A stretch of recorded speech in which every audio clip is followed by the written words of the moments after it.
Hey guys, good evening, good evening. This is Spirit Journey. I see we have some people in the chat room, that are viewing, and I invite you all to just type in and say hello in the chat room if you like.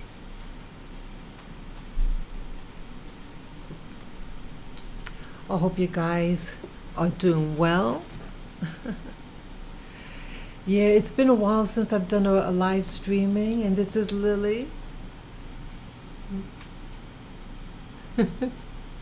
Yeah, this Lily girl. Yeah. I had a nice day today. I went out with family. We went to the beach. Everything was very nice. The sun was really strong, and I did get it some nice breeze as well. It was very nice. I also got some seashells. Maybe I'll show you those later on. Okay. I don't see anyone writing in the chat room. Yeah, please just type in and say hello so I could say hello back.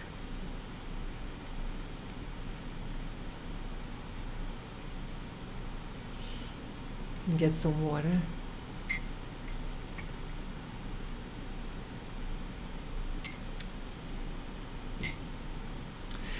Yeah, let me tell you what I want to talk about today.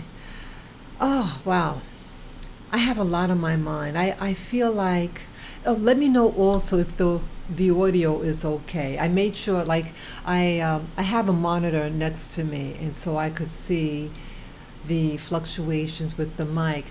But one time I forgot to turn, I had it on mute, and I was talking for a few minutes, not realizing that I didn't turn the mute button off. So it looks like it's on and everything. So if the audio is fine, let me know. Okay. So yeah, I want to talk about something that's on my heart. Boy, I feel like there's so much going on. It seems like I'm on the internet more and more, and it's just so much drama. And I don't have a TV set, but instead I have my computer, and I'm on the internet. I should be more specific, YouTube, quite often. But I guess because I don't have a television set, I may not get the news the same way as many other people. When I went to see family, they watch television, and so I'm able to see what's going on when I go visit. But recently, I think it was actually yesterday or the day before yesterday, I was thinking about, well, there was a lot of drama going on in the social media. And then I remembered not too long ago about the comedian by the name of Monique. And I I didn't know back then what was the real issue, but the overall sentiment that I got was that they didn't like Monique. They didn't like how it was something. It was like negative overtones when it came about her. I didn't know what the specifics were, and so yesterday, or the day before yesterday, I said, I for whatever reason, I just started thinking about her, and I was curious what the deal was regarding the comedian called Monique. And so I went on the internet, on YouTube, and I typed in her name. And then it was something about with Netflix. And so I watched several videos about her. And I'm so glad I did, because then I got the full meat of the story. And I said to myself, wow. So here you have an individual who's been in the media. She was a comedian for 30 years. So she's pretty seasoned out there. But I felt how the media portrayed her a couple of weeks back was like she did something wrong, and she's just a loudmouth person. But when I listened to what she had to say, she spoke with wisdom. And I like people who are able to speak very specific and logical. And then she mentioned the specifics, what happened with her. So for those who don't know about okay, my understanding with the videos I saw about Netflix and some other people in other comedians on television, um, she was offered. Well, I have to back up a little bit. She had done some show or movie, and she was they paid her for the movie, but then they wanted her to promote the movie. So they said, okay, we want you to, and again, it was for free. So how this particular producer or whatever, what the agreement was, you do the movie, we pay you for it, but then on top of that, we also want you to promote the movie, but we're not going to pay you for that.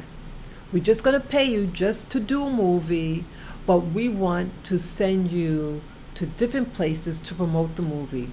They asked her to do these three promotion spots. I think two of them were in the U.S. And she said, fine. But then they wanted her to do something in Europe. And so she didn't want to do that. And again, it wasn't in her contract to do that. But she agreed with the first two.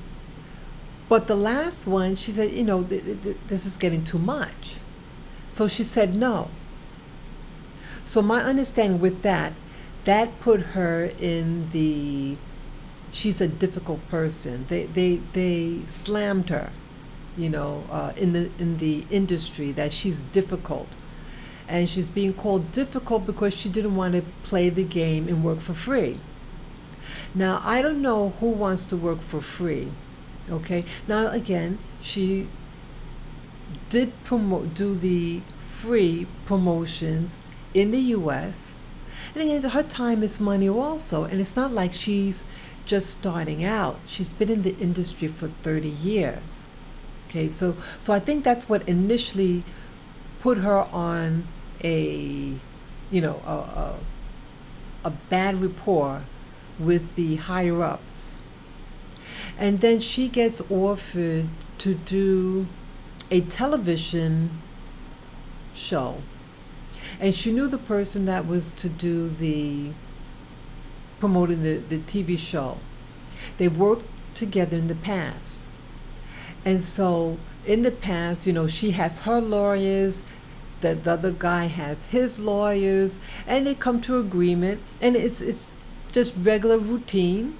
And again, they have good rapport with each other. And so while she was to do what they call like a test screening for television. This particular person hasn't done like a television thing before, and so they were to do a test shooting, whatever, and she agreed that she was going to do that, but it didn't get finalized. He didn't come back to her to do it. Instead, he notified her, and that the higher up said, don't use her because she's difficult. And then her so-called friend said, well, I'll let her be my problem, something to that effect, rather than standing up for her and say, no, I worked with her in the past, there's no problem, give her a chance. There was no support. And then there was something else, something with Netflix. And she had, now I'm not sure whether Netflix or this television project, whether it was for Netflix or not, but something about salaries came up. they were to negotiate. Yeah, her husband, Monique's husband, is also her manager. And so he was to negotiate terms of agreement about doing this particular project for Netflix. They had offered Monique an amount of $500,000, and they did not agree with that salary. So again, in business, there's a negotiation. Someone could put out there, okay, how about this? Another one considers and says, oh, okay, or not. But that wasn't really given the opportunity. The Monique and her manager husband, and they presented their resume, well, Monique's resume, and in short, it's like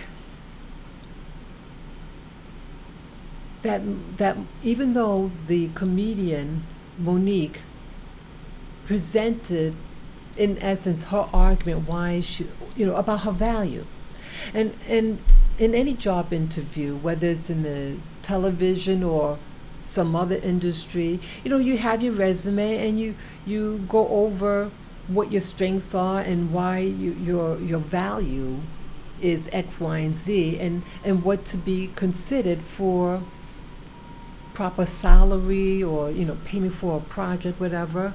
And so they didn't get back to her. They were talking to the husband to negotiate, and then the phone disconnects, and they never called her back.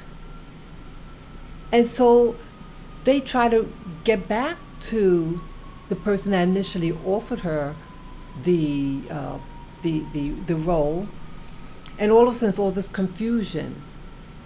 And then Netflix is saying, oh, well, we did try to contact her, but now it expired, and so we're going to go with another person. So I think it's sad.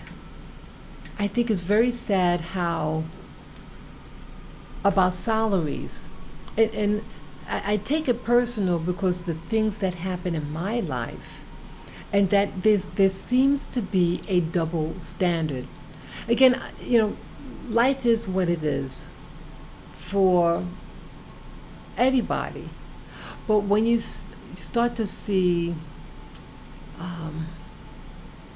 things that don't look right, things that are illogical, and again with Monique, they wanted her, in another instant, they wanted to do a 2-year agreement, and in the 2-year agreement, she's not allowed to get another job while under contract with this place. So for 2 years, she'd get one flat sum of money, I think the $500,000, but nothing else.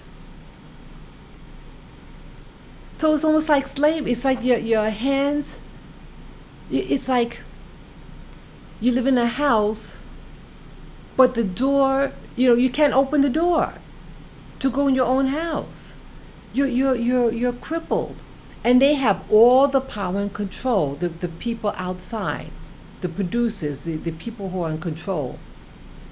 So you're performing, and the company could have many projects going on, and they could make money, but not you. Why is it that some people in industry don't want certain people to have multiple streams of income? This is a good question to find out. What makes some people to be able to do different projects?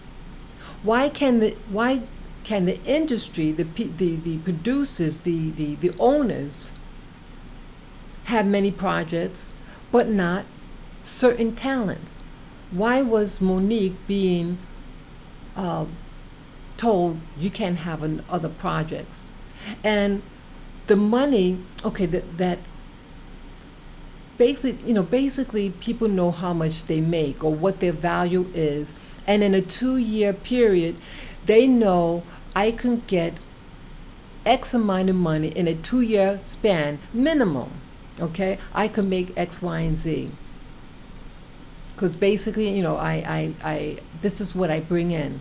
But they say no, you can't bring in any more. You can't go out there and be a free agent and do what you want to. It's like saying you're not allowed to work, but you have to work for us. And if you work, it's just going to be for us and make us money. And we're just going to put a cap on what you can make. We're giving you a flat salary, but we can profit off of you and force you, I shouldn't say force, but have you do these promotion spots for free. Why is that? It makes me angry. And the more, I was just, I have a monitor on the side, right beside me where I was watching it, the different videos. And the more I listened to Monique, her story, and what was going on behind the scene, I said to myself, wow, this is really something else. Really something else. This is,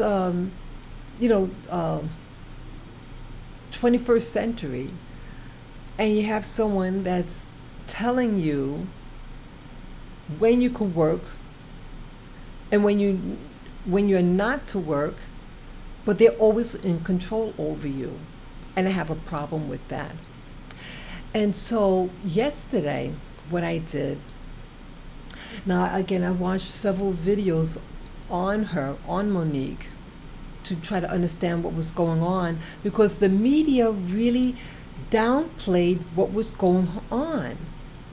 And so you have people like Steve Harvey, you had someone by the name of Lee Daniels, you had, she mentioned about Oprah Winfrey. And none of these people in public defended her. But behind the scenes, they say, you're 100% right. And then they would say something publicly that kind of trashed her. So I was upset for her.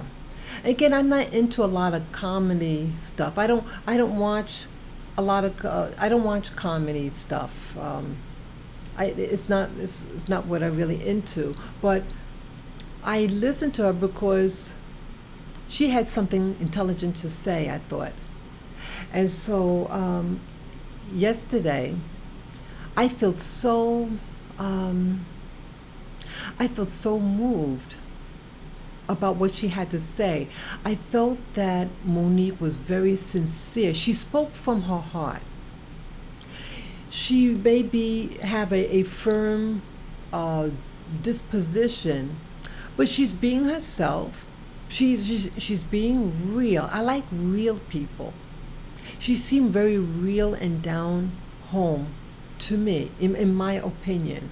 And so I respect her, and I respect the information she was giving. So I was moved to write her a letter. She has a Facebook account, and so I've never, she doesn't know who I am, anything like that. But I just felt so moved to give her support, emotional support. And so I wrote like you can message someone on Facebook. So I pressed the message button and I wrote a little message that I'm going to attach a letter to this. And, I really like that you're speaking out. Thank you, something to that effect. And I sent it. And I hope she gets it, and I hope she receives it well. I was impressed that I like that she's standing out. And I think also what I like about what she's doing is that, see, she's not bad-mouthing, like Steve Harvey. I also found out that he got 2 of his shows canceled. And again, she never once in the aftermath with Steve Harvey or Lee Daniels, she never mocked them. She never made fun of them. she didn't say, "I told you so." She's not like that.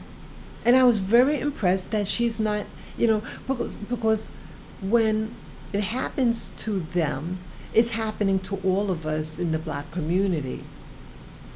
So I like and respect Monique's maturity in not mocking someone else. Again, these individuals that she mentioned, they did not, they okay, behind the scenes, they were saying one thing. They were afraid, and we all know what fear is.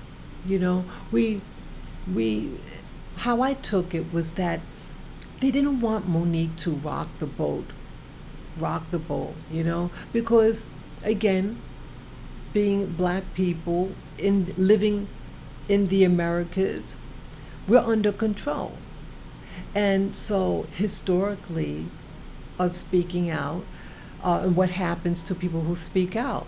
Well, we just look in our history in the Americas and see where a lot of the black leaders are today. Many of them aren't alive. And so I think we live in fear, and the fear of speaking out. And so I respect her maturity and not pointing and laughing, because again, if it could happen to me, it could happen to you, it could happen to anybody. So also, like with Steve Harvey, he was saying that it's all about the bag, meaning money, and that his integrity is going to jeopardize him being able to feed his kids. But look what happened to him. What happened to him was he followed the system's rules.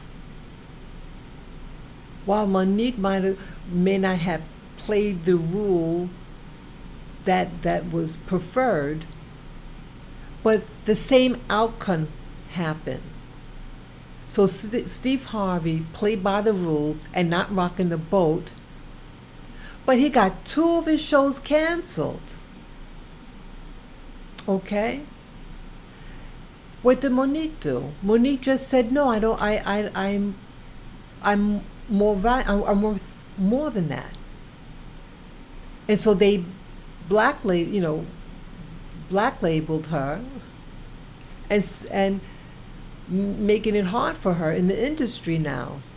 So she spoke out. So in our history, a lot of us, she made mention about this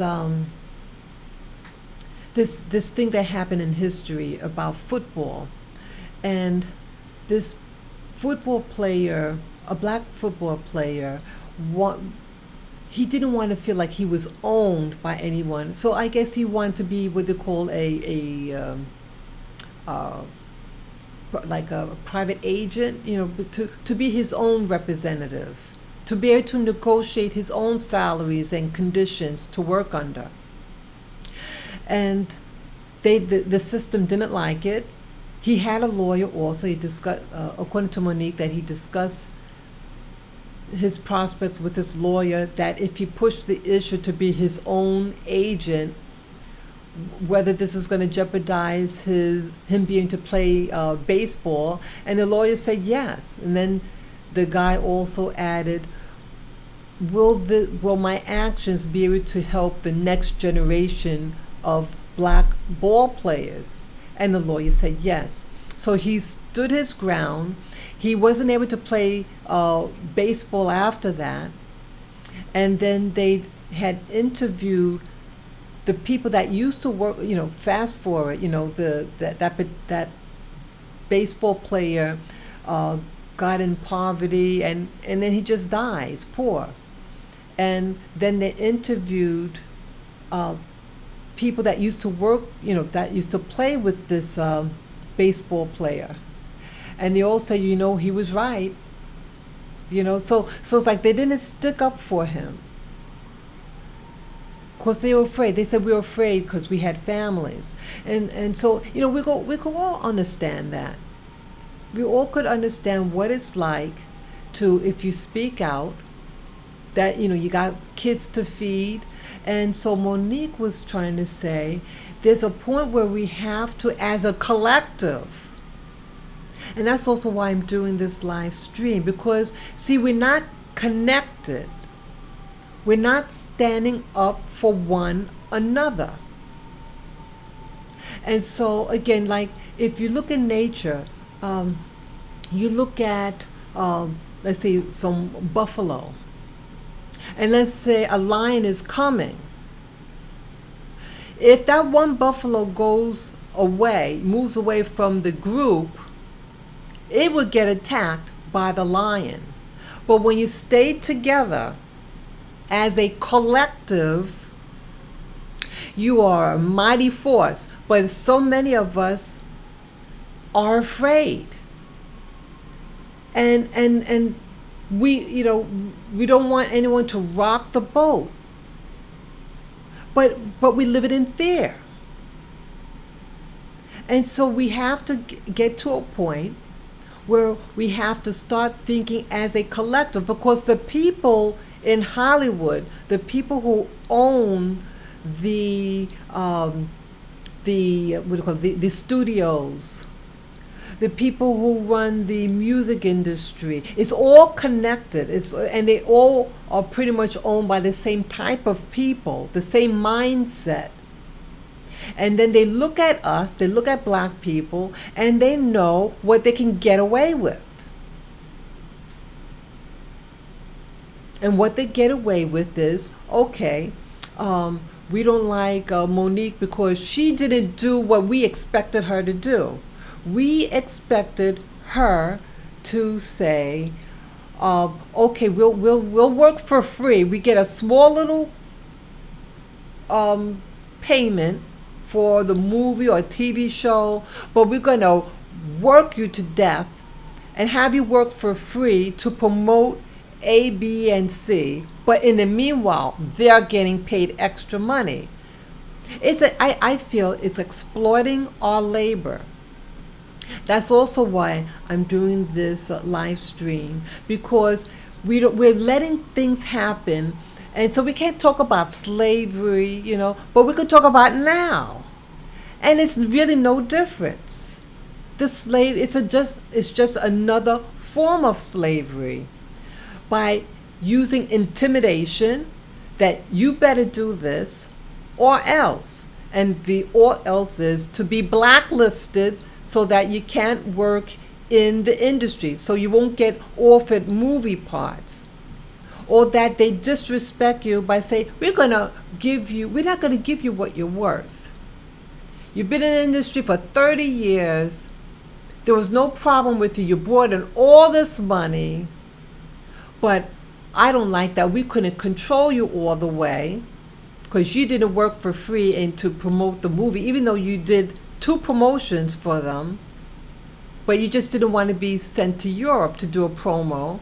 And it's pulling you away from the States, and you're probably tired. They get to work for free and they're getting paid. So she said, it's enough. No, I don't want to do that. And again, she wasn't under a contract to do that.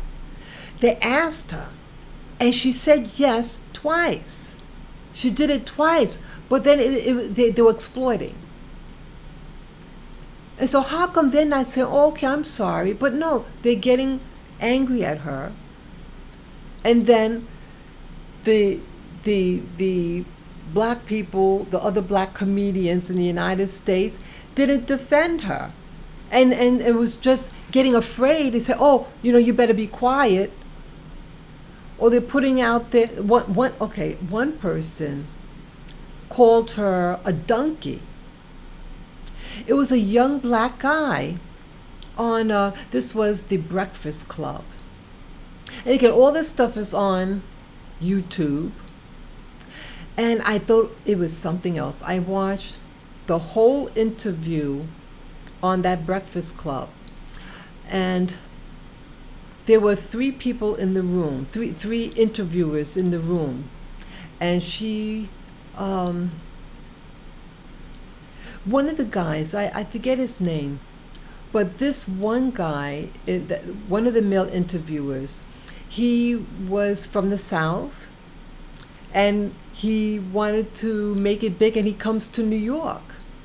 And in Monique had said that she had gone to New York and met this same guy before he was anybody.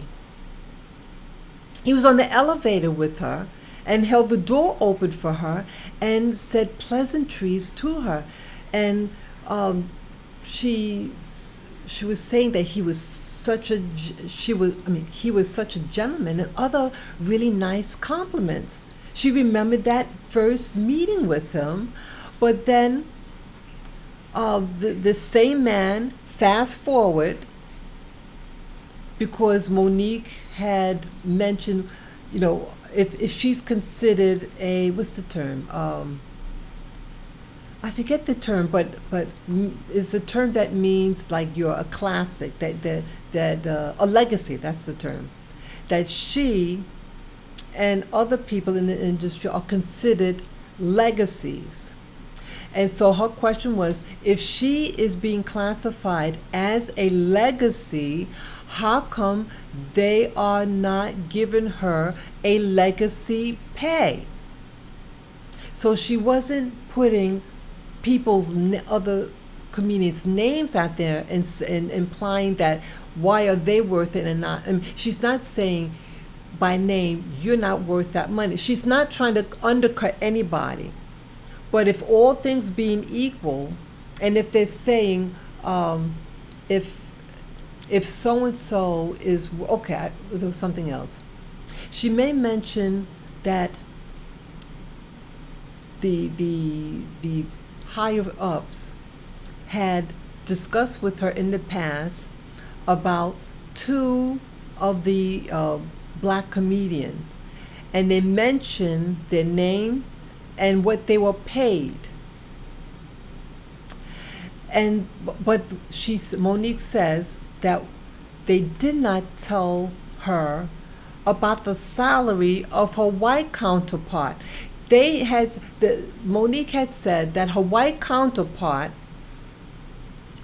were offered daytime show and getting paid $20 million, and their viewership was considered minimal. Their viewership is 600,000, okay? But some of the black performers, they have over 1 million viewers, but not making near what these people are making. So it's a problem. It is a real problem. Why is this happening? Why didn't it mention what her white counterpart was making?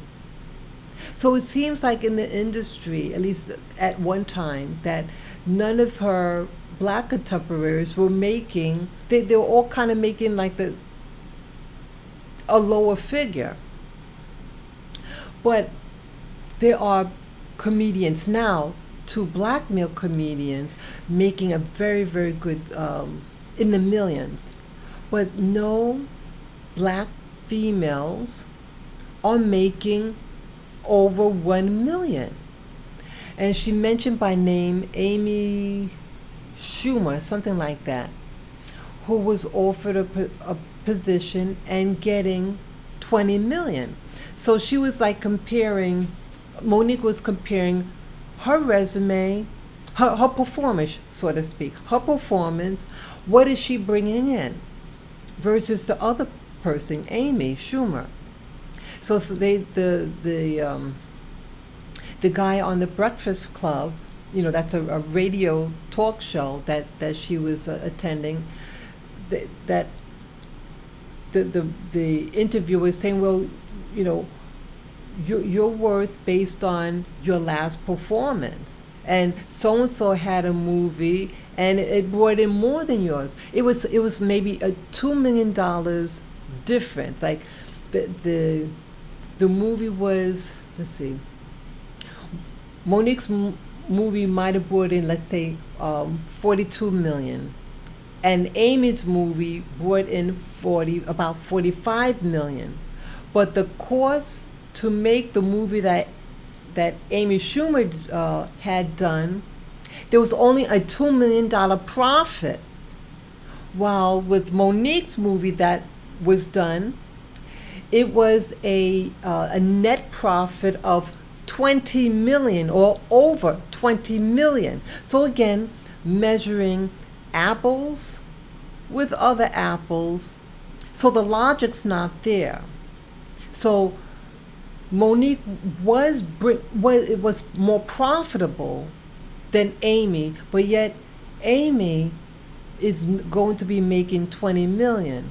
So so even though Monique had presented the facts on her situation, the guy that she met, in the elevator, who was from the South, he kept on saying, "Well, you're not explaining why you think you're worth it." And in my opinion, he came across a little bit immature. And he was the one that called her a donkey. And so I thought that was, to call a black person that, I thought that was a low blow. And again, he's a young guy, and to call an older person of the community something like that. So it just seemed to be disrespectful. That was another thing. And so at the end of that interview with Monique on the Breakfast Club, she when the interview ended, she thanked I guess maybe he's in charge, this because there was two men in the room. So she said by name, "Thank you so and so for having me here," pleasantries. And she's getting her stuff to leave the studio. And then the guy that called her a donkey said, "Hey, how come you didn't say thank me?"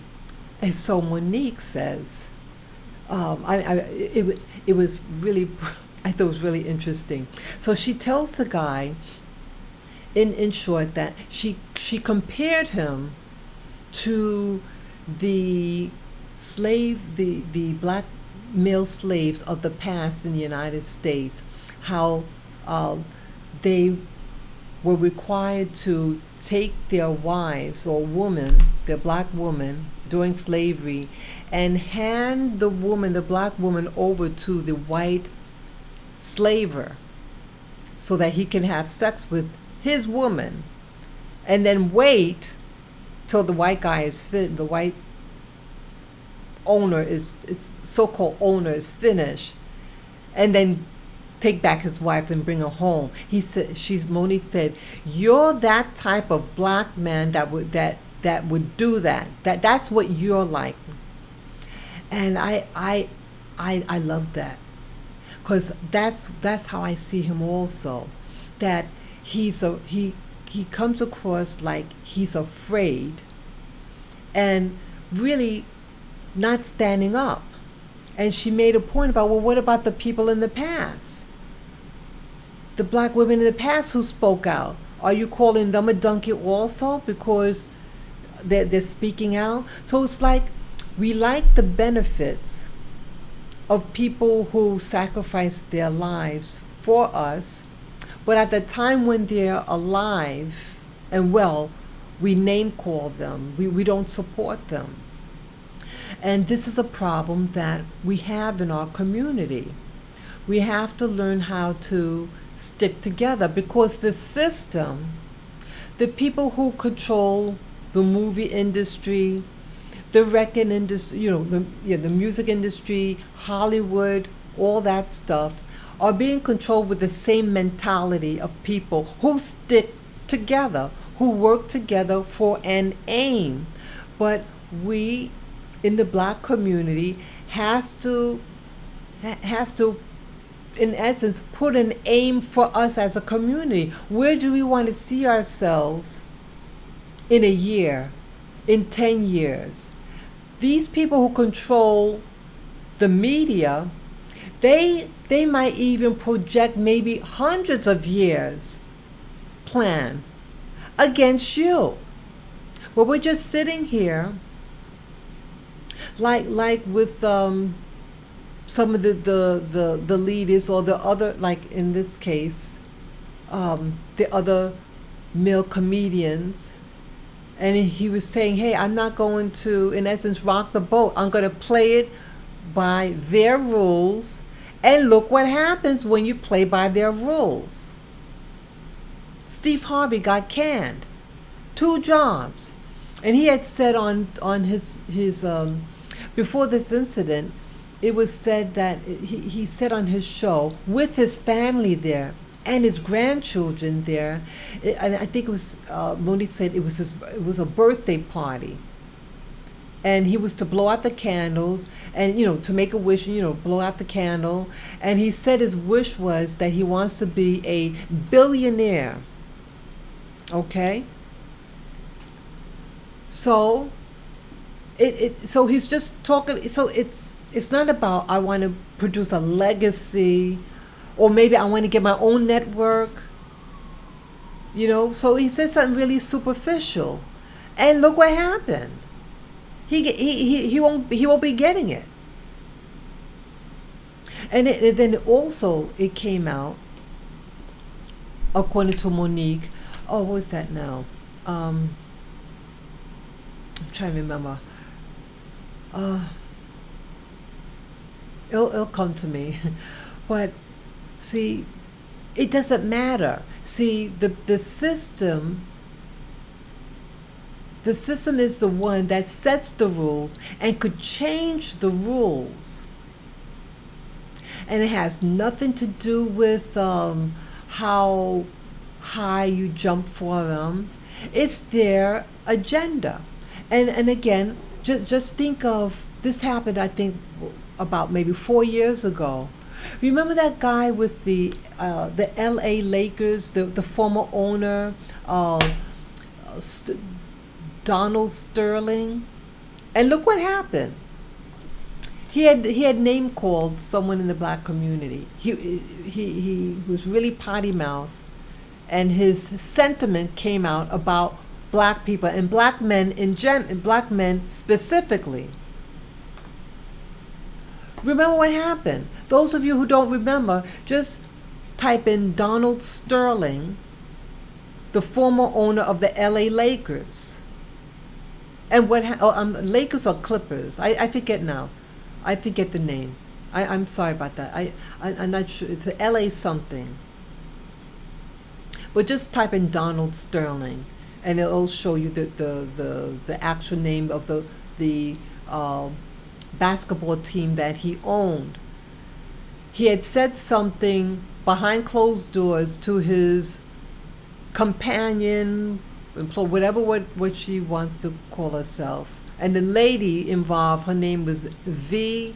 Stiviano, and that's V as in Victor, but V. Stiviano, and she had tape recorded him over 100 hours worth of recording time, and then she hands this tape, whether it's digital or whatever, she hands this recording to a so-called friend, and this so-called friend gave it to TMZ to air. And so it ultimately had Donald Sterling removed from ownership from the club, and so he had to forfeit it.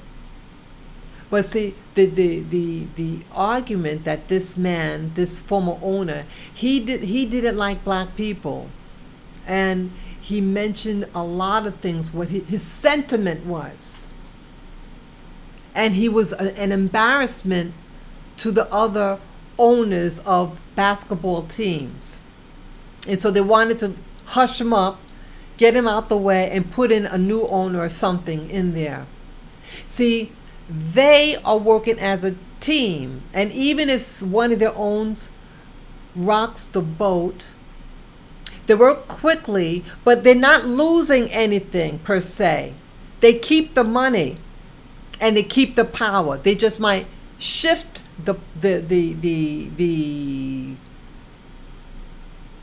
shift things around, but they still control what's going on.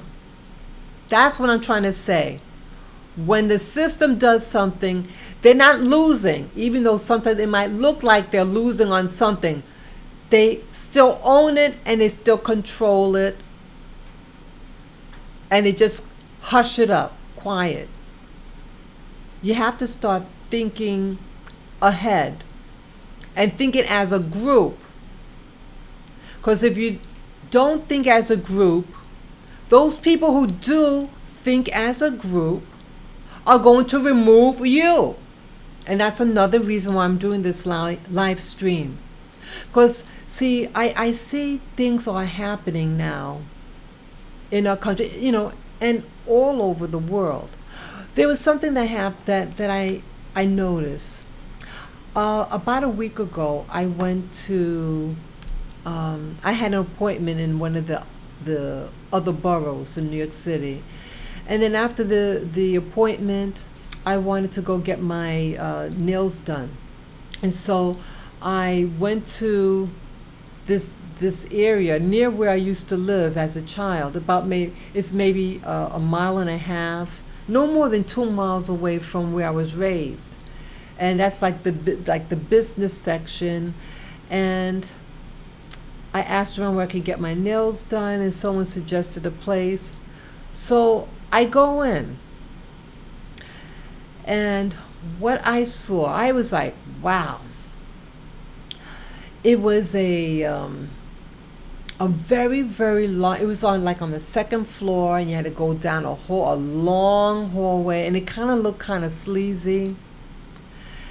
And then I find the place, had the sign of the place I wanted to, the name of the salon. And when I go through the door, I see it's like a big room, gigantic room, and in the center of the room were those little, when we were little kids, like in kindergarten, those really short tables.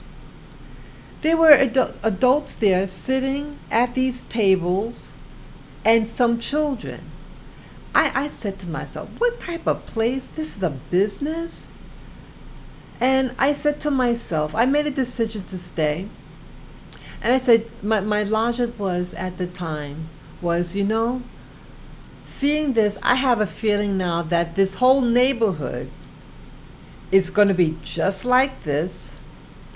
Look, I just want to just get my nails done, get my feet done, and not come back here. And I'll go where I know I can go, where it's not going to look like this. And it looked like all the people, they were like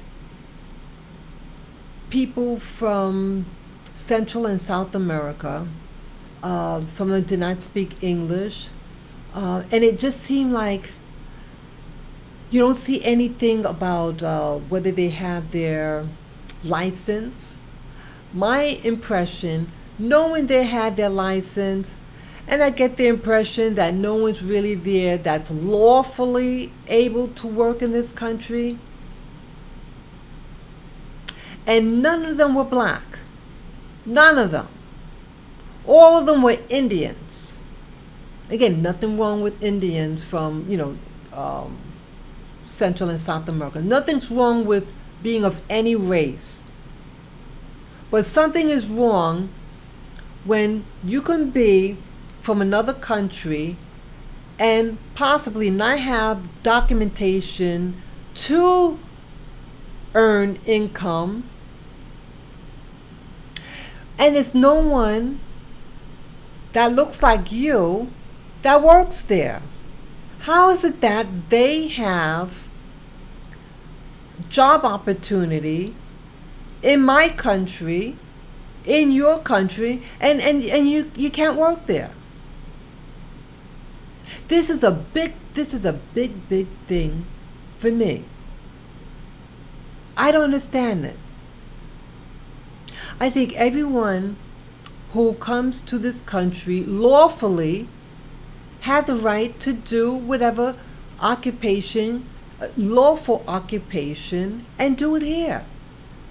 My concern is this, why I mention this, is that, see, people are coming to the United States from all over the world to displace you, black man and woman.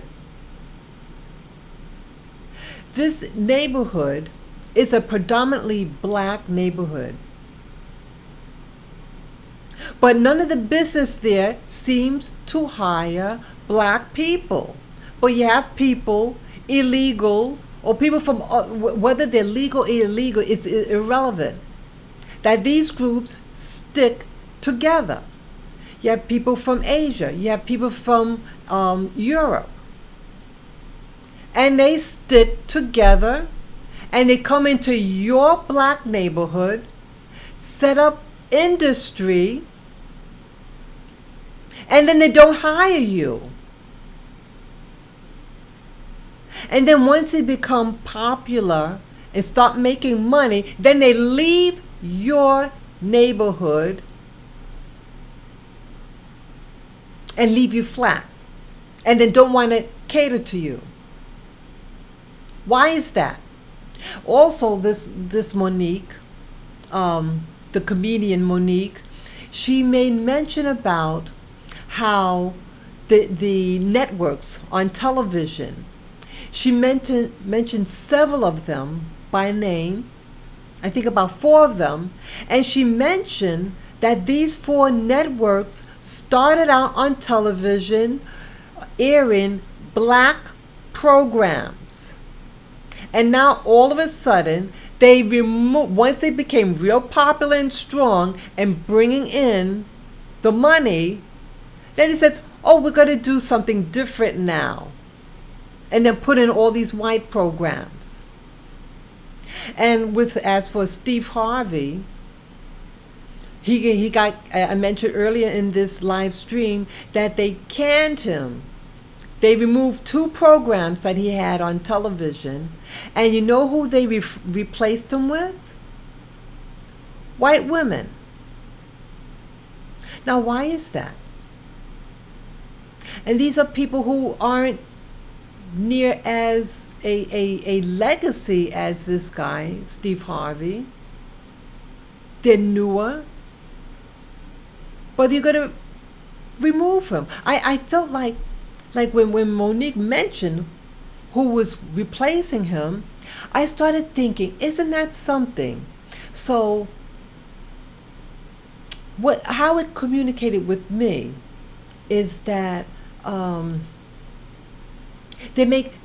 system is making a point.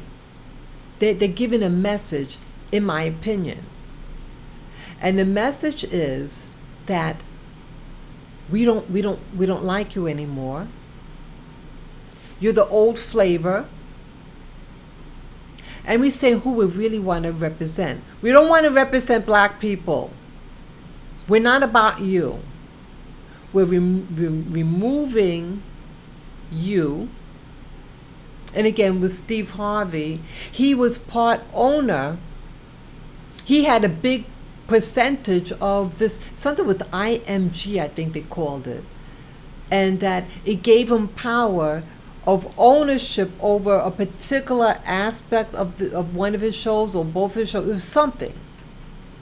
And the network didn't like that. They didn't like that he had power because he was part owner, something with this. I don't understand all that political stuff with things, but something that he had ownership. And so the network didn't like it, and they said bye. So this also reminds me of with the late singer Michael Jackson, when he had owned what they call the Beatles catalog. Remember that? And look what happened. That the industry that he worked for didn't like that he owned the Beatles catalog, and I think that's what really messed him over the years, and then mocking him, making him look crazy, or he's with this monkey, or he has children around him, all this stuff because he was the owner of that Beatles catalog.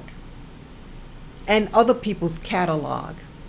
See, he was a smart man, and when they don't have full control over you, they want to shame you publicly. They want to maybe stop promoting your records or stop promoting movies. They're going to continue to try to do things against you. And I'm sick of it. And then look what happened to Michael Jackson. Got so stressed out. And then, the rest is history, what happened to him. So I just want us to kind of wake up. There are things that are being done. And also I made mention about what happened to me in one of the outer boroughs when I wanted to get my nails done. See, what's happening now is the displacement of Black American people with new immigrants. Again, I'm not against immigration. I'm against social engineering to purposely and by design to remove Black people from power. Because without power and without organization, we're lost. We need to stick together. We need to focus on to make goals for us as a group. I'm sorry. Excuse me. We need to make goals. Because these other people are making goals, long-term goals, for your destruction. And that's what I'm seeing. And so whether it's going to a salon to get your nails done, see, on the surface it looks innocent. On the surface it is innocent, but it's not innocent. Because see, we are consumers. Where do they go to get these nail places? Where do they set them up? They set it up in your communities. There's a ton of nail salons in Black neighborhoods. But yet they don't hire Black people in them. And that many of them may not be working under a license. So the place where I went to, that was another thing that got me angry. That the lady that they had to do my feet, she didn't know what she was doing. And I gather, and then the people that work there would come up to her and say, hey, you don't do it like that, And I had to tell her what to do at some instances. Again, she was a sweet lady. So it's not a personal attack against her. It's not a personal attack on her as a being. My concern is she didn't have the skills. She did not have the license. And then her other people had to tell her what to do, what she was doing wrong. If they're doing this without a license, and let's say they do something wrong and they get you sick, let's say, like I had to tell her, put alcohol on the implements. Put alcohol, spray with alcohol. You have to have things sanitized. And so if you get all these new people who are desperate for work, and their buddies trying to show them how to do the ropes, to do the nails and everything, but not under a license. They don't have a license to practice it. They're going to make a bad name for the nail industry when all these people start getting nail infections, right? All these, and it can get our community sick, right? You have all these practitioners that come into your community because they can't afford the white communities to work in and make all that money. So they make all their money off of you, experimenting on you. And then you get sick. So it's not an attack on the individuals, because we all want to make money, feed our children. And yes, the lady that did my nails, she had a little girl. She had a toddler there. Yeah, there were children's there. So it's like they're working together as a collective. How come you don't have any black people, American blacks, opening up salons? How come there are no black people even working in these salons? Why is it only people from certain areas? I tell you why. I used to be in the beauty industry. I went to beauty school. I did not complete it because I saw a lot of corruption in the field. I was going to school, and while I was in school, I think after a couple of months in school, I wanted to see firsthand what it was like, what it would be like to work in a salon. Because I did not have my license, I was still in school.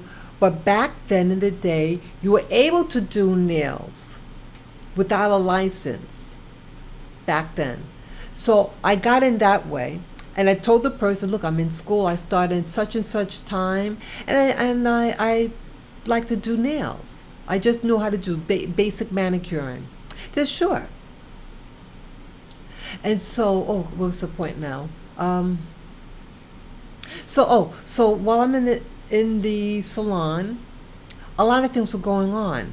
I was the only black female. I was the only black female. I worked in 2 different salons at separate times. I think it was the last place. Let's see. It was the second place I worked in. They did have one black male to do hair in case a black person came into the salon, but everybody else was something else. About half of them were from other countries, and then the other half were American whites. And certain things that happened to me, and I saw how how you treat it. And it's like a black person back then, and it was in a nice salon, a so-called nice neighborhood. It was on Madison Avenue, and then one of them was at the this fancy hotel in the city. And see, back then they didn't want black people to work in what they call the nice salons. The people that I worked for, it wasn't the owners, the people who I worked for. I mean the co-workers. And I found out that they were talking behind my back, and they complained against me without my knowing. But the lady there liked me. And she says, they're saying things about you. And I said, look, she said, we have another salon. In fact, it's one of our better salons. I'll send you there. So I said, okay. So I'm still sitting in front of her. She makes a phone call in front of me. And she says, hi, so-and-so, I have a manicurist here. And do you need a manicurist? Then the response was, oh, okay, great. And then there's a pause, and then she says, oh, okay, black? Oh, okay. Okay, bye. She says, I'm sorry. Hey, just go out the room. I just want to make some more phone calls. What happened was, the lady on the other end didn't know I was in the room. What she had said was, what is the race of the person, of the nail technician? And when she said black, they didn't want us. They didn't want me there. Solely because of race. They want to pigeonhole certain industries and in this case, this was doing nails. They didn't want black people doing white people's nails. Back then, you either be white, a European, an Asian, or what they call someone from Latin America. And that was it. Black people weren't allowed in these places to work there. And so when I'm thinking about with Monique and the things that she's saying about the industry that she works in, and comparing herself with a white counterpart, a white female counterpart, And this other woman didn't bring in as much profit as Monique, but yet she's getting paid many times more. Let me go further. I did many different occupations. This other occupation, I used to work in the office. I took a word processing class post high school, and I looked for a job. I at one point I worked temp work as a word processor, and what was that now? One of the assignments that I worked at had a white woman. The person was much older than me, and she had even asked me how to do certain things on the computer. And I'm very open, and I showed her what to do. Then there was something that happened in the office, and they were putting like a freeze on the temp work. Something happened. I forget the details. But the person in human resources at that client that I worked for, not the agency, but the client itself, the person that worked in human resources of the client, she was just so happened to be a young black girl. She might have been even younger than me at that time. This is many, many, many years ago. And she told me, she says, look, she told me in private, she says, look, there's a holdup because of that other temp, so-and-so, and I know so-and-so is the white lady that is working next to me, and that she has been complaining about her salary, and she's demanding more money. Now now listen to this. Okay, she was making $18 an hour. That's 1/8, and this is going over 30 years ago. It could be maybe 35 years ago. Okay, and she's complaining that she's making only $18 an hour, and this is also working in the finance district. The finance district, you get paid a higher wage because it's the nature of the industry. They pay better in the finance district. Okay, and so we're working in the same room. Her table's right in front of mine, and so I was only making at that time $11 an hour. I said, what? The agency is paying her $18 an hour, and I'm only getting paid $11, and then they're holding me up to work there? So I said, wow. So it eventually, I forget how it ends, whatever. But the next time I was to contact my agency, let's say that assignment ended, and I worked for this particular agency for 2 years already. Okay, I was a humble person back then. You just felt like Steve Harvey, follow the rules. Okay, yeah, I followed the rules. And then one day I called them, and the agency, and I said, like I should say more like Monique. I said, I've been working for you for 2 years now, and I've learned all these new skills and blah, blah, blah. And I think I'm more valuable now for you. And I would like, because of that, I would like to get a raise. They didn't want to give me a raise. And how did it happen now? Well, they said, okay, we'll give you a raise. What was it now? It might have been 13 an hour.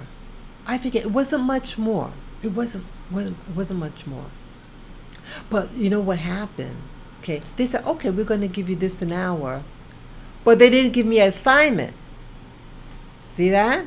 Oh, sure. Okay, we give you a raise, but they didn't give me an assignment. So I was calling up. I said, hey, I'm just calling up for an assignment. Do you have anything available? Oh, no, it's kind of slow today. And this is going on for weeks now. I said, boy, the next time they said, no, it's kind of slow. I said, my God. And I believed them. Okay, I was really kind of gullible. But even though I was gullible, but my logic, see, in the back of my mind, that my logic is there, but back then I believed what everybody told me. especially, I'm not going to go there. But so I said naively, I said, oh my God, if you don't get any assignments, how are you going to stay in business? I kid you not. That's what I said. So she says, hold on the phone a moment. And then she comes back on. Oh, okay, we got this for you. And that was my last assignment ever from them. See, I embarrassed them. See, they knew I was gullible. They knew I embarrassed them with truth. And the truth was, without my saying so, and without my having to say so, was that they were lying and that they had assignments, but they didn't want me to get one because I asked for a raise. And they didn't think, they just want me to be content with what they give me. Just like Monique. We give you what we want to give you, regardless what you're worth. And so when she presented at the table, what by her resume, that she's bringing in $20 million net, $20 million grossed net income versus the white lady who only brought in a net increase of $2 million. There's no comparison. There's no comparison.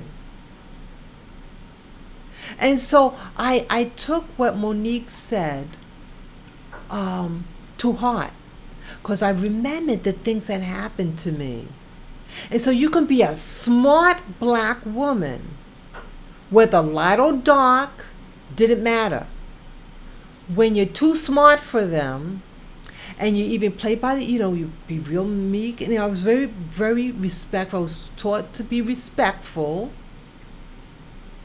not to make waves, but I thought it was appropriate after, finding out that the white lady was getting 18 an hour and she was to get more, and I was only getting 11 an hour, and that white lady was asking me to help her because she didn't know. See, it's called certain types of privileges that people are used to getting. If they're used to giving you crumbs, that's all that they want to give you, because that's their program. They're programmed to only give you crumbs, and you're supposed to say thank you. No. And so I thought it was very appropriate when Monique, the comedian Monique, told that black dude that you're like the black guys that gave their black women during slavery to the white dude to fuck her, to mess with their women, and then wait for him to finish, and then take his wife back home. That's the type of mindset that many people have in our community. And you notice also that a lot of the guys, I don't want to go there, of that the guys, because it's girls also. It's both. But I would like I would like to see that we have men, courageous men out there to defend the women. But a lot of the men now don't want to defend you. They don't want to defend you. What they do is they want to play along to get along. It's like, now you're not good enough. So even if you're a smart black woman or black woman with a college degree, they don't find you attractive. And they go out with everybody else. They marry everybody else, but they're not marrying you. They have sex with you, but they're not marrying you. And I think that's a problem. But when they have a problem, they come to us. And so I think that's a problem too. It's a problem. It's telling. And so when you do those type of things in public, those white people or people in the system are watching you, and they see how you treat your own women. So they don't respect us. They don't. And so that's why they gave Monique $500,000 versus her white counterpart of $20 million. And rather they come into Monique's aid, these so-called black men and black women, Oprah, pretty much turned their back on her, called Monique a donkey. Who knows what else they called her? And then what happened? You get your show canned too. And that Lee Daniels got 2 shows canceled. What are they trying to say? They're trying to say, you better shut up. That's what they're communicating. That they have the power, and they're trying to scare us. See, the power is in our hand, and we don't know it. We have the right, we have the tools right in our pocket, and we're afraid to use it. But everybody else is coming into the United States, and they say, wow, we're going to do our business in these black neighborhoods because they don't like themselves. They don't like us. We don't like ourselves. So let's suck the money out of their community. We're gonna suck it dry, because those guys aren't supporting their families. They're not supporting their women. And so we're gonna come in, suck everything out, and then we're gonna skip town once we make it big. The same thing what they're doing in Hollywood and the movie industry. They use you and then they throw it out. Like Monique said, the networks, 4 of the networks started out with black programs, because that's where the money comes in. The money rolls in when you have the black TV shows. And then they cut it and they put in their white crap in there. That's what they do in business, in the industry. And that's what they do in your neighborhoods, in the nail industry, primarily. And see, you can't even go and get your hair done. We're limited where we could even get our hair done if you have African texture hair. They don't want to do your hair either. And that's what happened in this school when I was going to get trained to become a licensed beautician. The racism was strong. They don't want you working next to them. And I'm only one person. But you can be an illegal, working in these salons, making money, and then they bring in all the kids from all over the world, and then they set up shop. Their children occupy the seats in your classroom. It's not enough room for your American child, regardless of race. You're being pushed out. And you're not supposed to say a damn thing. But if you speak out, you become a bigot and a racist. And it's not the case. What I'm saying has nothing to do with racism. It's about opening up your eyes and letting it be known what is going on in your community. And what's going on in your community is that it's being robbed. You are being robbed. Who's going into the schools? What schools are your children going to? The black kids here in New York City, a lot of them aren't going to those top colleges.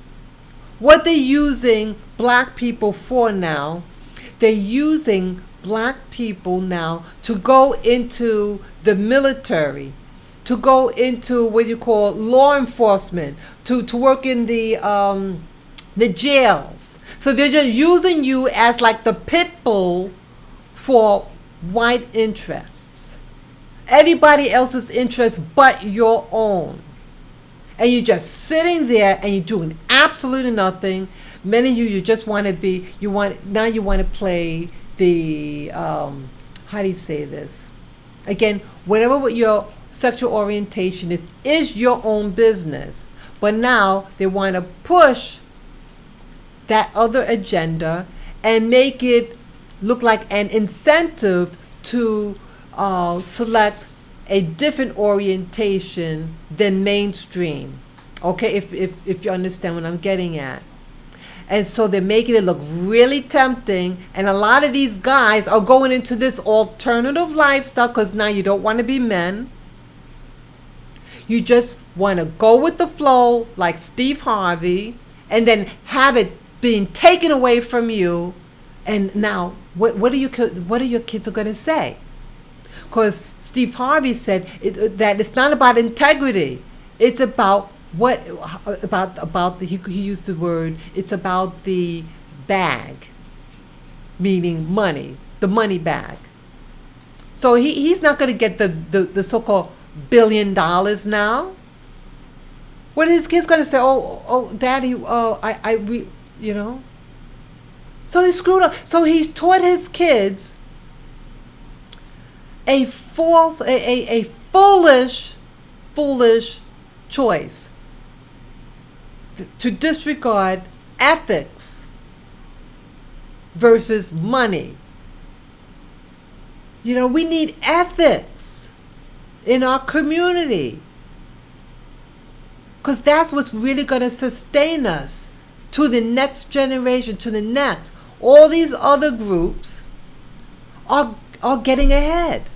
Where I live in New York City, you have tons of immigrants. And again, nothing wrong of being an immigrant. Because in essence, if you're not a Native American Indian, we're all immigrants.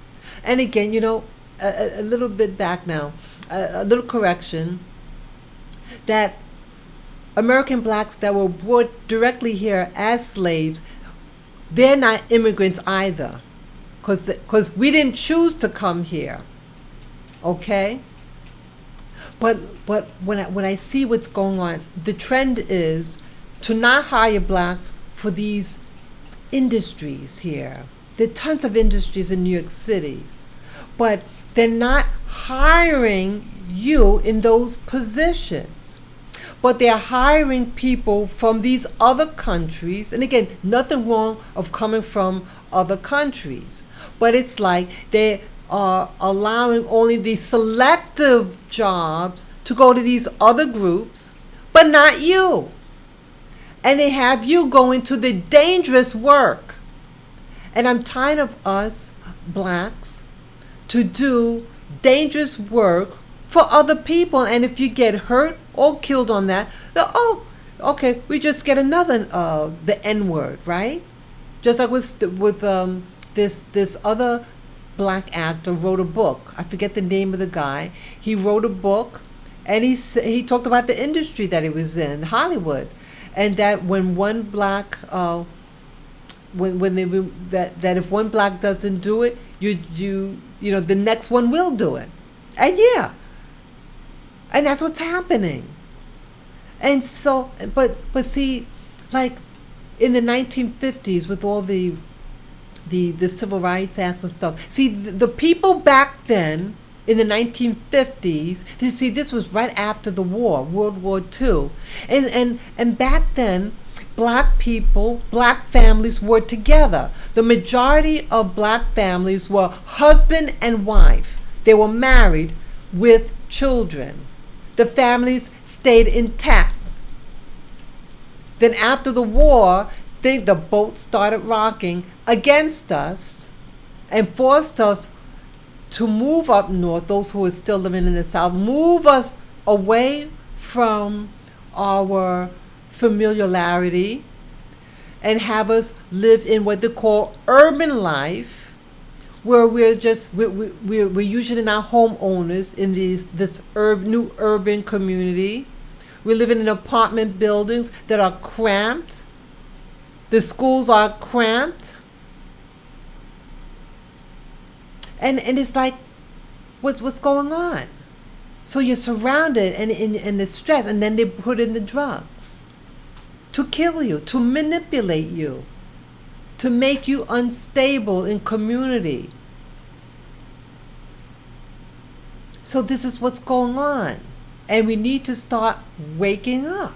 We're not waking up. We're not learning from the past. So again, yes, the people in the 1950s, these people had a plan. And they had ethics. They had ethics. That's why the movement in the 1950s was so successful. We were still outnumbered back then. It wasn't that many of us. What was that? Maybe 8 or 11% of the population, and created. I mean, had a big breakthrough. You know, the boycott of the bus system in the South. It lasted, I think, for 13 months. It was highly select. It was highly what's the word? Successful. Okay? So here, we just had a few people who had a vision, a plan of action, and then it done. But now we're not doing that. Now we're just doing things just for instant gratification. If the people in the 1950s had that mentality, those people in the South would probably be slaves right now. But they had ethics. You can't get away from ethics. You have to keep that. That has to be your breastplate. Ethics. These women and men, see, back then, women and men worked together. But now the system wants you to feel like, I don't like men, or I don't like women. Let's fight each other, or let's promote same-sex unions because we don't like each other anymore. You're not going to get anywhere in life. We need each other. Again, what you like is what you like. It's none of my business what you like or what your orientation is. And that's not what this video is about. What this is about is that we need to come together as a community, because we're being played and we're being pit against each other. And we didn't see through it. Steve Harvey, Oprah Winfrey, who else? Daniels person. All these fancy guys, they think they made it. Maybe they made a lot of money, but it's more than just money. You don't have real power. And the proof of that is what happened. They ran with their head scarring down. Well, don't make waves. So even though you could be a billionaire or multimillionaire, you're afraid of those people in power, because they're the ones that actually control you. Even if you make $1 billion. See, they are multi-billionaires. See, they work their money together. And they work it against you. And you need to see that. And you need to get courageous people, at least people with integrity. Say, hey, this happened to Monique. She's been in the industry for 30 years. Her white counterpart getting paid $20 million. Yet Monique's only being offered $500,000. And then you get an Uncle Tom type who says, well, why do you think you're worth that kind of money? So that's an immature response. Really immature of that person that would say that and call her that word. It's really foolish.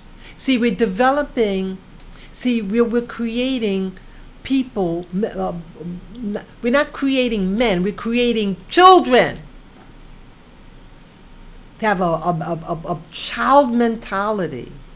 That gimme now. But no discipline. We go to church, keep all this church time, but it's not teaching you integrity.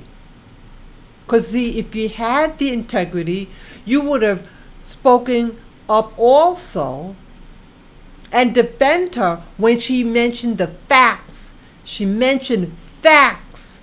When I heard the facts, I said, wow, that's what happened. When I first heard the news some months back, I didn't really even follow it because it didn't make sense. And it was painting her in a negative way. But when I listened to her and she spoke so clearly and maturely, she had no malice in her.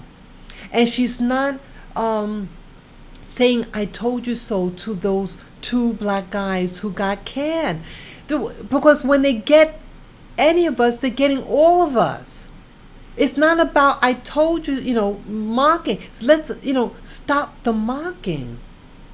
Because now those people they have to worry about how they're going to get their food, how they're going to get their rent paid, right? So they become our problem. We have to be mature about it. What Steve Harvey and the other black comedians and people on television, they weren't being malice against it. They were just afraid because of rocking the boat syndrome. They were fearful that their position would be taken.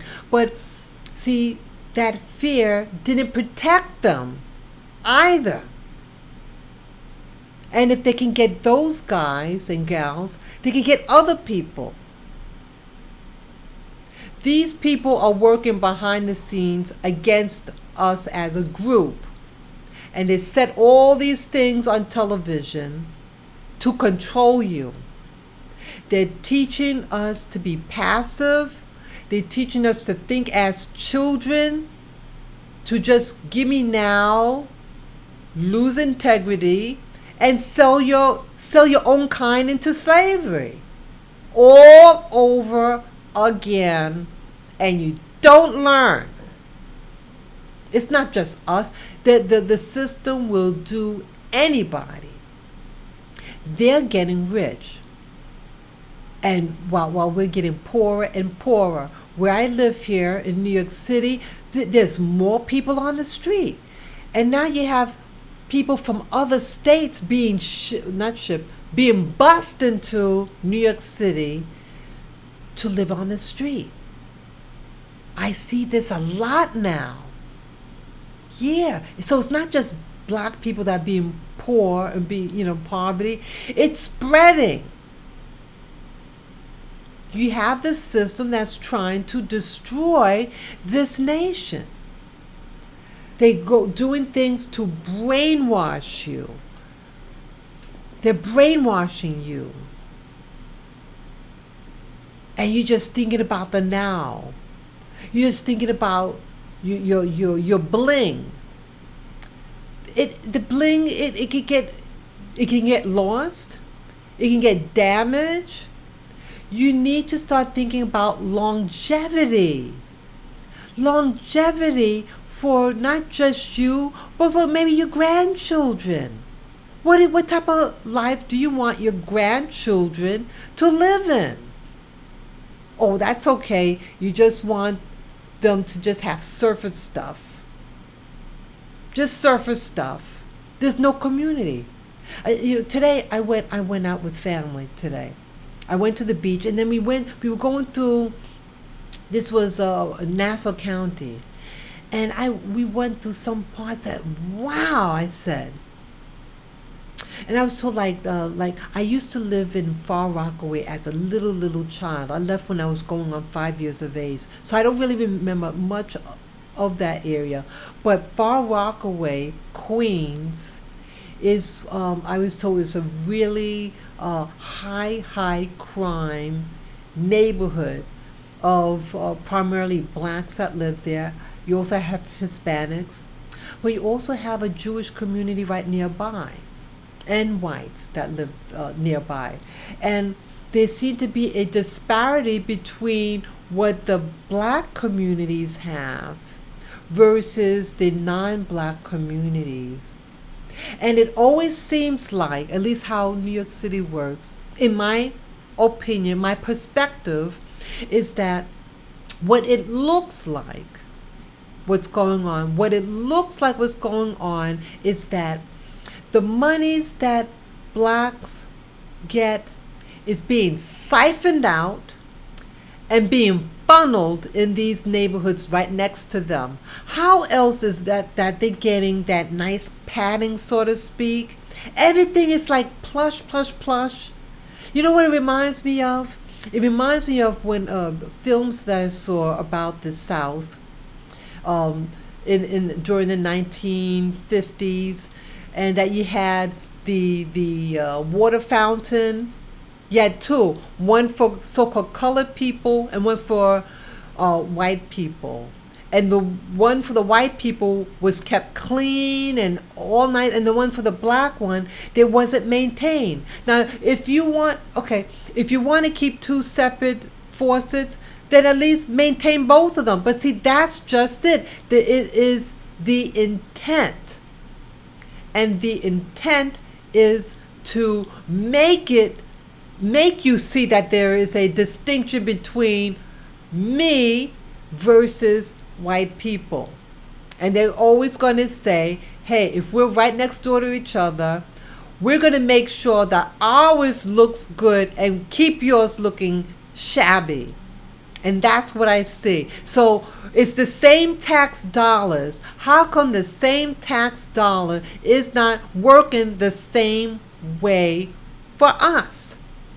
If money is money, if money can buy the same sink, that in a water fountain, how come it's a disparity in how it looks and how it functions? So the same thing with communities. How come one community is working well, working untouched, no high crime, just everything looks pristine? I was always taught, if you work real hard, or if you get college degrees, everything's going to be this way. It doesn't work that way. And they made sure that it didn't work that way when it comes to you. It's designed to work for others.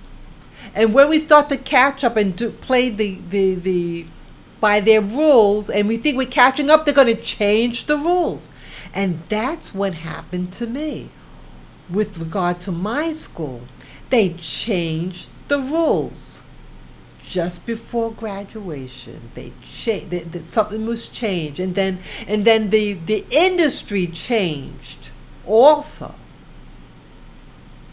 I spent many years in school, and I was hopeful. I said, "Man, I hope I reach that spot. I want to be as just as good as the rest." And it fell. So what I'm trying to say here when I say those stories is that what happens to you oftentimes is by design, and it was designed to keep you down. It was designed to keep you at a disadvantage. By bringing in many people from other countries, especially non-white countries, then the term when you have to, like affirmative action, your affirmative action gets divided by these new groups. So black people are getting less and less, and they are hiring less and less black American people, and are deciding on other people to do the work, and are using those other people for the higher paying jobs. And so even though they're building up New York City with these fancy high-rise buildings, but you're not moving in them. And these new people, these new immigrants can afford now to move into these buildings, but not you. So it's creating a new underclass of people in comparison to the new immigrants who are prospering. And they're prospering because the system is being designed for them to prosper. You do not see the system, or what do you call it, the authorities following them in the police car, arresting them and stuff like that, but they're coming into your communities. They're stopping you in your car to mess you over psychologically. They're not messing with these new groups. They're not messing with them. And so they're prospering. They know they can do whatever they want to do because they're not going to be stopped for whatever reason. But now our laundry, our dirty laundry is out there. They see that we're backbiting each other. And so they're going to continue harassing us. They're going to continue to remove you from your position. If they even think you're talking to that other person. Yeah. If they even think you're talking to them. And you may not. In fact, you might be saying, hey, please don't talk to me. And they see it. And they get you also. And they're doing that also to make a point.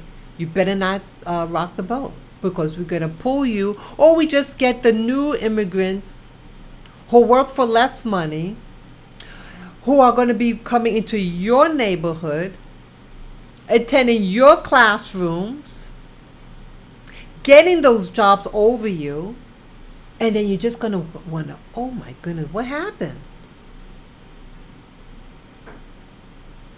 So I'm glad that I shared this information with you because, see, it's a trend and it's being done deliberately, and I think it's very sad. I think it's so sad to have someone who have been living in North America for many generations, and you have hopes and dreams for your children, and then the dreams are being taken away with fear because you're being disempowered. We letting every riffraff in our community to set up shop. We watch television. We watch Netflix. We watch television with the different networks. And we can vote by what we participate in. I'm not saying about going outside and boycott. There are other ways to protest and get your point across. We have to start thinking as a group because they're trying to separate us. Don't let them separate us. We've been here for over 400 years. Over 400 years we've been here. We made this country. We made the Americas. We're hard workers. But as you see, it's not hard work that keeps. It's thinking strategy. We lack strategy. We lack vision.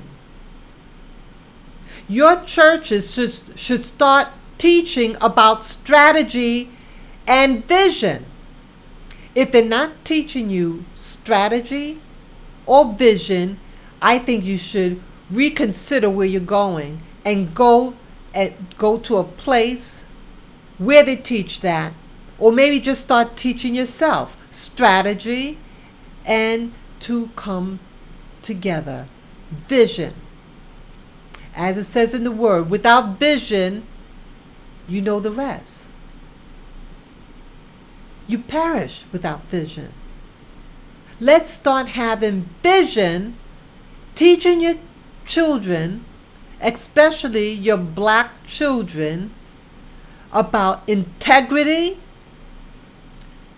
Give them vision and a strategy how to keep their community intact. Because once it's divided, they're going to push you out, but they're going to make money off of you. Well, let them work hard for your dollar. Let them work hard. You could at least let them work hard for that. So that's all that I wish to say right now. I really hope you guys like this video, like the content. Definitely, once this live stream uploads, to mention your comments below. You know, you know, each one teach one. Share your experiences, according to what industry you were in, and how you overcame some of the things that happened to you. Tell us what's going on in your community. We have to start communicating with each other. So this is also why I'm putting this video out. So I'm communicating, letting you know what's going on, letting you know how I feel, how it's affecting me. So share this video with friends and family members.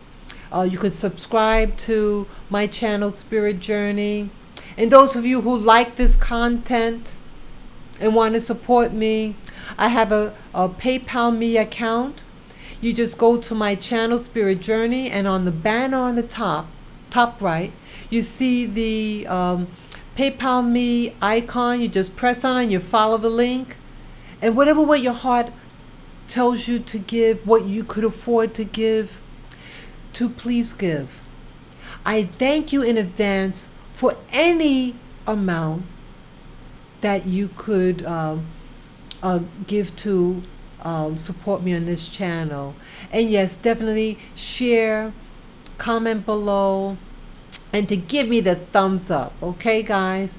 I thank you so much, and may you have a wonderful, wonderful weekend, a safe weekend. Make sure you stay, if you live in a hot climate, make sure you drink your water, and you feed your pets. Make sure they're not too overheated. Okay, this is my little doggy. She wants to say hello, bye bye. Okay, this is little Lily.